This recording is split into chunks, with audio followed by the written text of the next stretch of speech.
the house that nobody wanted. There are moments in life when rock bottom doesn't feel like a place anymore.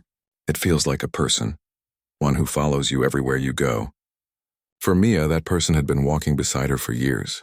Every morning she woke up to the sound of uncertainty, and every night she fell asleep with the weight of what-ifs pressing against her chest. Once she had dreams of art, of color, of stories she would paint on canvases larger than her fears.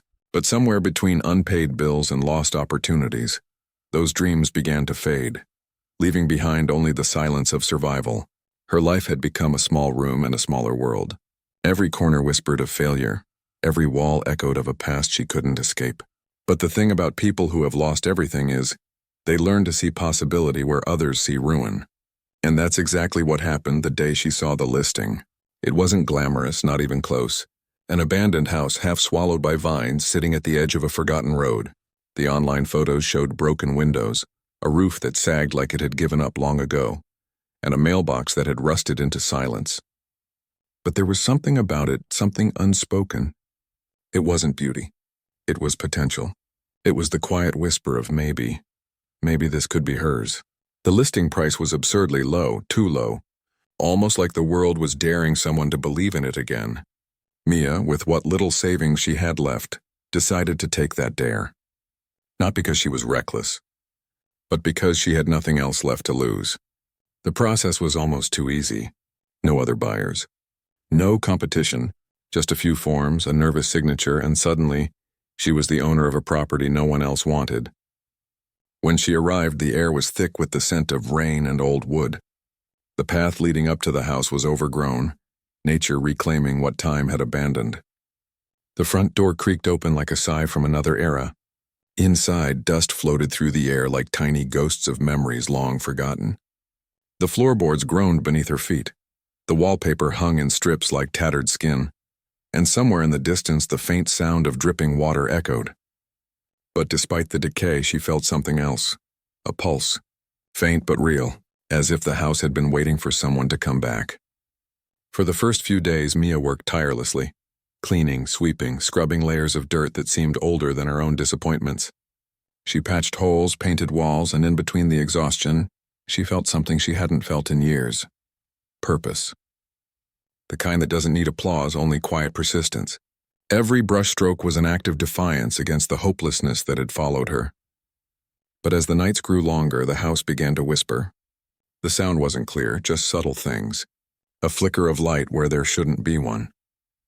A faint hum in the walls. The kind of silence that doesn't stay still. She told herself it was the wind or the old structure settling, or her imagination playing tricks, yet deep down something told her there was more to it. One afternoon, as she was clearing out the basement, she found something odd. Beneath a rotting carpet and a pile of debris, her broom struck metal. Kneeling down, she brushed away the dust to reveal a small square hatch. It was bolted shut, rusted, and cold to the touch. It didn't look like part of the original design. It looked hidden, purposefully concealed. Curiosity sparked, the same kind that had once driven her to create art. But it was mixed with unease. What was down there? A storage space? Something left behind? She decided to wait until daylight before exploring it. But that night she barely slept. Her dreams were filled with faint echoes and of footsteps, of whispers, of something beneath her feet, calling her name without words. The next morning, she armed herself with a flashlight and determination. The bolts took hours to loosen. When the hatch finally creaked open, a gust of cold air escaped, air that smelled untouched for decades. She peered into the darkness below. A narrow staircase led down into the unknown. The beam of her flashlight caught glimpses, old boxes, a faint glimmer of something metallic, and the sense that this space had been hidden for a reason. She hesitated. Every instinct told her to close it back up and walk away.